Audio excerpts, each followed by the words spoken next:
दिल इतनी तेज तेज धड़क रहा है कि आप चाह कर भी सो नहीं पा रहे हैं। पंखा चल रहा है फिर भी पसीने छूट रहे हैं।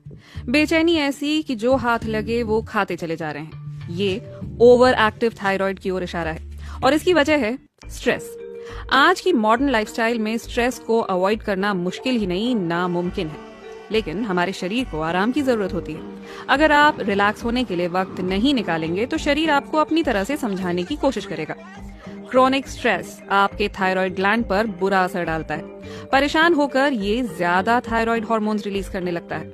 ये आपकी मदद के लिए ऐसा करता है ताकि आपके शरीर के सभी सेल्स को एनर्जी मिल सके, शुगर और फैटी एसिड्स रिलीज हो सकें, जिन्हें खून के जरिए मांसपेशियों में पहुंचाया जा सके ताकि आप फाइट और फ्लाइट मोड में जा सकें।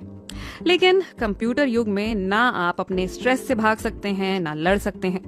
जब आप लगातार स्ट्रेस रहते हैं तो आपके सेल्स और थायराइड हार्मोन मांगने लगते हैं। थायराइड ग्लैंड बेचारे को इतना ज्यादा काम करना पड़ जाता है कि वो थक कर बीमार पड़ जाता है और ये ठीक से काम नहीं कर पाता। इस वजह से आपका वजन भी बढ़ने लगता है और बावजूद इसके आप हमेशा थके रहते हैं। बेसिकली होता यह है कि थायराइड आपकी हवा निकाल देता है। तो फिर चारा आखिर क्या है? बेसिकली थायराइड को ठीक रखना है तो खुद को थोड़ा ब्रेक दें। यही एक तरीका है। थायराइड को खुश रखना है तो स्ट्रेस से तो निपटना ही पड़ेगा।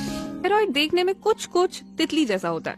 बेचारा चुपचाप हमारे गले में बैठा रहता है। जब तक कोई दिक्कत ना आए हमारा इस पर ध्यान ही नहीं जाता है।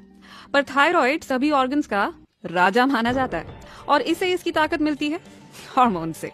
ये हार्मोन्स शरीर के लगभग हर सेल तक पहुंचते हैं। ये इस बात का ध्यान रखते हैं कि आपका दिल ठीक से काम करे, आप ठीक से सांस ले सकें, खाना अच्छे से पच सके, शरीर का तापमान सही रहे, दिमाग अच्छे से काम करे, एटसेट्रा एटसेट्रा एटसेट्रा। अब क्योंकि थायराइड हार्मोन्स इतने ताकतवर होते हैं, इसलिए जरूरी है कि थायराइड ग्लैंड इन हार्मोन्स को सही मात्रा में रिलीज करे।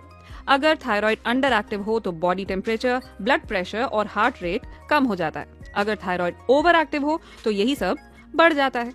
ऐसे में या तो आपको बहुत ठंड लगने लगती है या फिर बिना बात ही पसीने छूटने लगते हैं।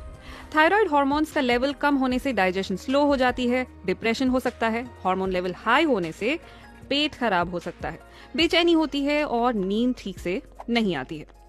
वैसे थायराइड आपकी मेंस्ट्रुअल साइकिल और कामुकता पर भी असर डालता है। प्रेगनेंसी की शुरुआत से ही बच्चा माँ के थायराइड हार्मोन्स पर निर्भर करता है, तब तक जब तक भ्रूण का खुद का थायराइड ग्लैंड एक्टिव नहीं हो जाता। ये हार्मोन्स पैदा होने से पहले ही बच्चे के विकास की जिम्मेदारी उठा लेता है। थायराइड ग्लैंड को ठीक से काम करने के लिए एक खास चीज की जरूरत होती है, आयोडीन। लेकिन